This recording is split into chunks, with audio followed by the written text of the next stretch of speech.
Please follow me on my Facebook page and subscribe to my YouTube channel. Thank you!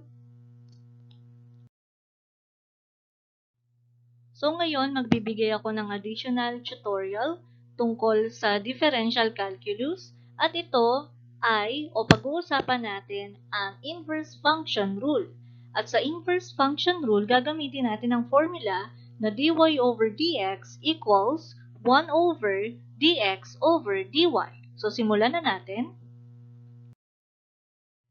Para sa formula of inverse function rule, let x equals f of y. So, dito sa inverse function rule, ang given muna ay x, tapos tsaka natin hahanapin ang derivative of y. So, we will use the formula dy over dx equals 1 over dx over dy. Okay, simulan na natin. Using this formula, let us now find dy over dx if x is equal to 4y squared minus 6y plus 3. So, kung mapapansin nyo, ang given dito ay ang value ng x. Ibig sabihin, hahanapin muna natin ang derivative of x with respect to y, and then, tsaka natin hahanapin yung derivative of y with respect to x, or yung tinatawag nating inverse function rule. So, simulan na natin. So, isulat natin yung given, x equals 4y squared minus 6y plus 3. And let us use this formula. Kung mapapansin nyo, meron tayong 4 terms. Sa 4y squared, gagamitan natin ito ng formula for the power rule since merong exponent na 2. And then, sa negative 6y, gagamitin natin ang rule number 3 or yung constant identity function rule. And sa constant na 3, iyon yung gagamitin natin ay ang constant rule. So, let us now have the solution, dx over dy. Paano naging dx over dy? Since ang given ay x, hahanapin natin ang derivative of x with respect to the variable y.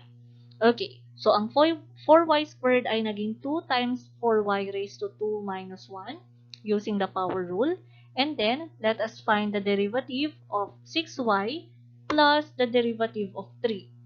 So, this will be 2 times 4y. Dahil 2 minus 1 is 1, so hindi na tayo naglagay ng exponent na 1, given na yon. And then, the derivative of 6y is 6. Kinopya lang natin yung minus sign. Plus, the derivative of 3 is 0. Next is to multiply 2 sa 4y. Therefore, magiging 8y, and then minus 6 plus 0 is 6. And then, the final answer, so therefore, dy over dx equals 1 over 8y minus 6. Paano naging ganito yung final answer? Ito ay dahil ang nakuha nating sagot na 8y minus 3 ay sa derivative ng x.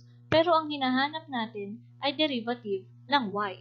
Therefore, using the inverse function rule, sundan natin itong formula na ito, wherein yung 1 ang numerator, and then, para makuha natin yung nakuha natin dx over dy, o yung 8y minus 6 ay inilagay lang natin sa denominator para makuha natin yung dy over dx.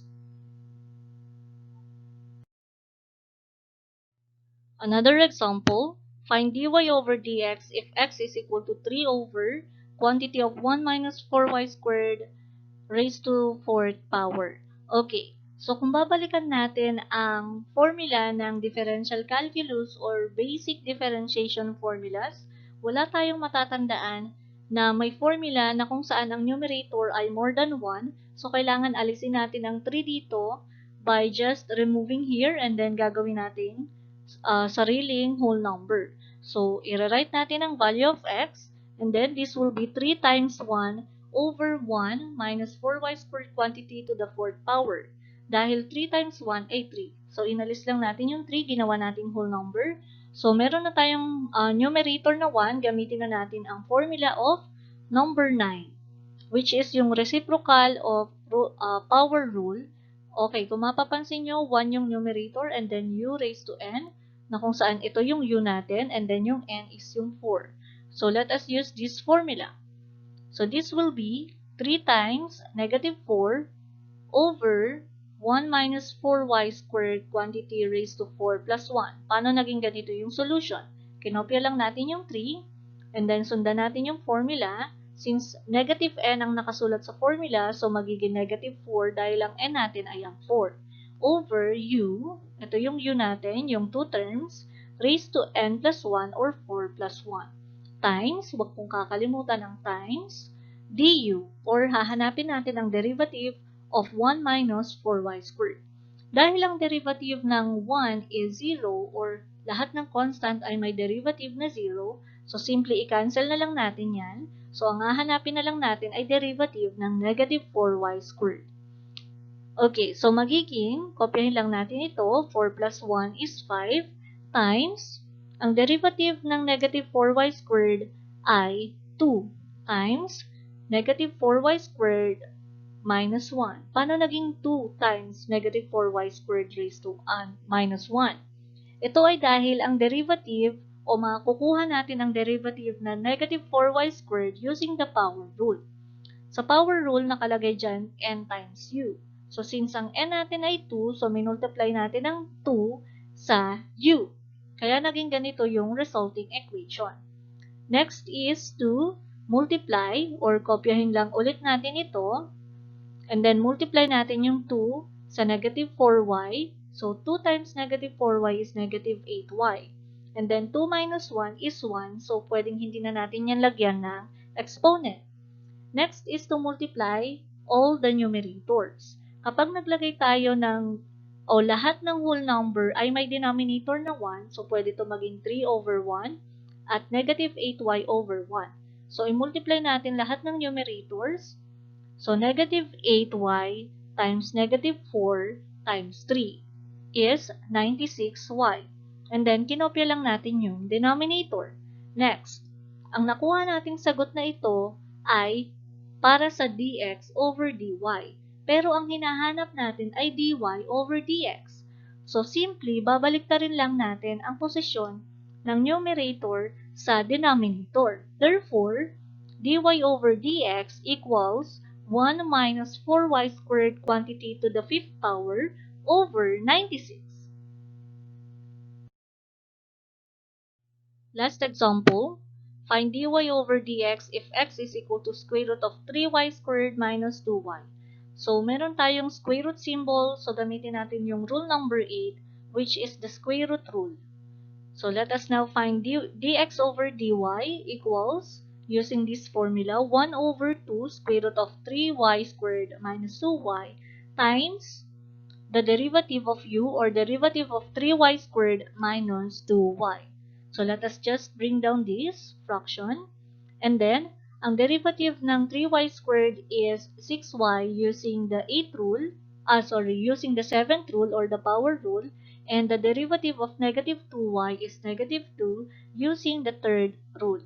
Okay, next is to multiply 1 or the numerator 1 sa 6y minus 2, kaya naging 6y minus 2 over 2 square root of 3y squared minus 2y. So, inilagay lang natin yung 6y minus 2 sa numerator. Next is to find the dy over dx.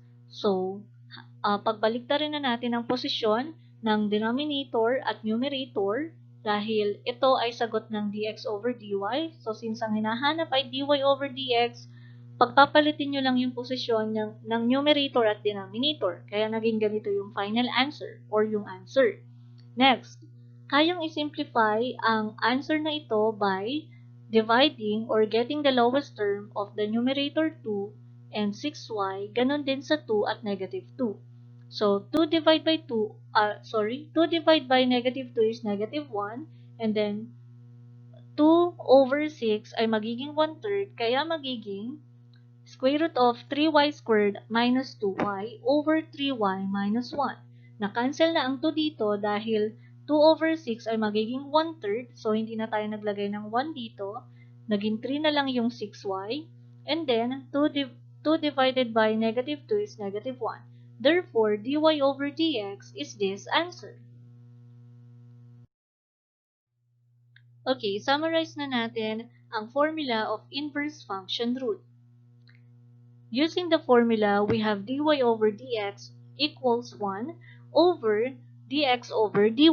So, paano natin ulit hahanapin ang ang dy over dx using the inverse function rule. So, ang given dyan ay x using the variable y. So, hahanapin nyo muna ang derivative of x with respect to y, and then, tsaka nyo gagamitin or hahanapin ang dy over dx by just changing the position of the numerator and the denominator, and that will be the final answer for the derivative of y with respect to x.